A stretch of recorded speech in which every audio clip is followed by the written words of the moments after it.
नमस्कार दोस्तों। कार्तिक मास आज से प्रारंभ हो चुका है, इसलिए आप सभी दर्शकों को कार्तिक मास की बहुत सारी हार्दिक शुभकामनाएं। दोस्तों, कार्तिक मास के इस पावन महीने में ये जो एक ऐसा मास होता है जिसमें श्री हरि विष्णु माता लक्ष्मी का असीम आशीर्वाद प्राप्त होता है, और साथ ही इस कथा को सुनने मात्र से आपके पाप नष्ट होते हैं, मोक्ष की प्राप्ति होती है और आपकी मृत्यु के अंत समय में दोस्तों आपको वैकुंठ धाम की प्राप्ति होती है। आइए ऐसी पावन कथा को नमन करते हुए शुरू करते हैं कार्तिक मास महामात कथा का यह पहला अध्याय। मैं आपको पांचों अध्यायों के बारे में बताऊंगा और हर एक कहानी सुनाता जाऊंगा। तो बढ़ते हैं आज की इस कथा के बारे में। नैमिषारण्य तीर्थ में श्री सूत जी ने 88,000 सनकादिक ऋषियों से कहा, अब मैं आपको कार्तिक मास की कथा विस्तार पूर्वक सुनाता हूँ, जिसका श्रवण करने से मनुष्य के सभी पाप नष्ट हो जाते हैं और अंत समय में वैकुंठ धाम की प्राप्ति होती है। सूत जी ने कहा, श्री कृष्ण जी से अनुमति लेकर देवर्षि नारद के चले जाने के पश्चात सत्यभामा प्रसन्न होकर भगवान कृष्ण से बोली, हे प्रभु, मैं धन्य हुई, मेरा जन्म सफल हुआ। मुझ जैसी त्रिलोक सुंदरी के जन्मदाता भी धन्य हैं, जो आपकी 16,000 स्त्रियों के बीच में आपकी परम प्यारी पत्नी बनी। मैंने आपके साथ नारद जी को वह कल्पवृक्ष आदि पुरुष विधिपूर्वक दान में दिया, परंतु वही कल्पवृक्ष मेरे घर लहराया करता है। यह बात मृत्युलोक में किसी स्त्री को ज्ञात नहीं है। हे त्रिलोकीनाथ, मैं आपसे कुछ पूछने की इच्छुक हूँ। आप मुझे कृपया कार्तिक महामात्य की कथा विस्तार पूर्वक सुनाइए, जिसको सुनकर मेरा हित हो सके और जिसके करने से कल्प पर्यंत भी आप मुझसे विमुख न हो।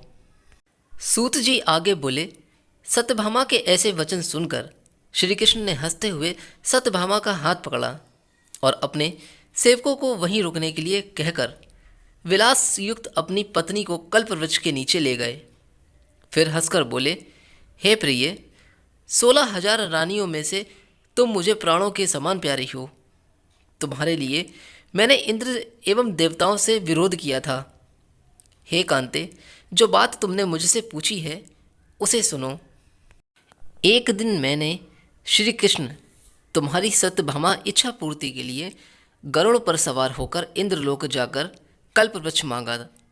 इंद्र द्वारा मना किए जाने पर इंद्र और गरुड़ में घोर संग्राम हुआ और गौलोक में भी गरुड़ जी गौओं से युद्ध किया।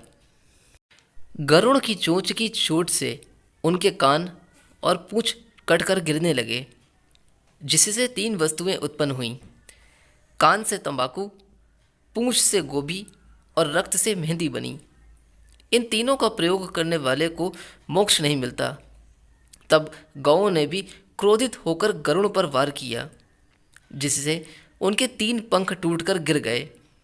इनके पहले पंख से नीलकंठ, दूसरे से मोर और तीसरे से चकवा चकवी उत्पन्न हुए। हे प्रिय, इन तीनों का दर्शन करने मात्र से ही शुभ फल की प्राप्ति हो जाती है। यह सुनकर सत्यभामा ने कहा, हे प्रभु, कृपया मेरे पूर्व जन्मों के विषय में बताइए कि मैंने पूर्व जन्म में कौन कौन से दान, व्रत व जप नहीं किए हैं। मेरा स्वभाव कैसा था, मेरे जन्मदाता कौन थे और मुझे मृत्युलोक में जन्म क्यों लेना पड़ा।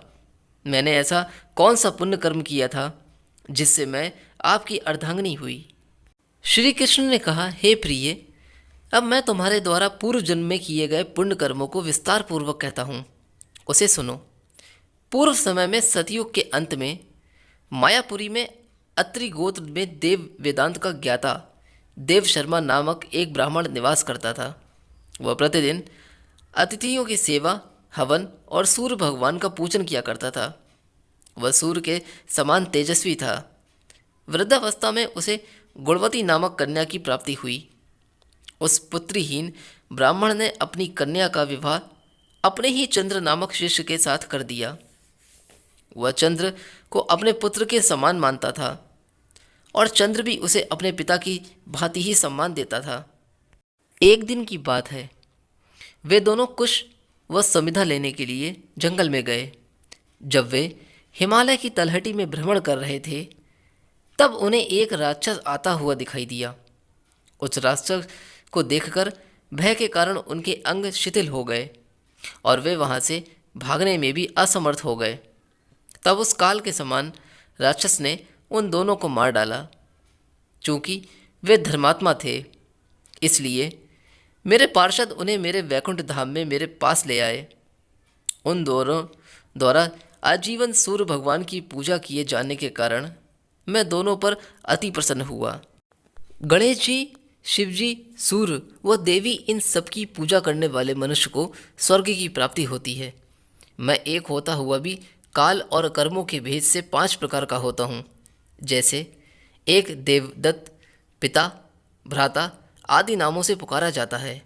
जब वे दोनों विमान पर आरूढ़ होकर सूर्य के समान तेजस्वी, रूपवान, चंदन की माला धारण किए हुए मेरे भवन में आए, तो वे दिव्य भोगों को भोगने लगे। तो दोस्तों, ये था कार्तिक मास महामात की कथा का पहला अध्याय। मिलते हैं हम अपने दूसरे अध्याय में। आज की ये कथा आपको कैसी लगी, कमेंट बॉक्स में कमेंट करके ज़रूर बताइएगा।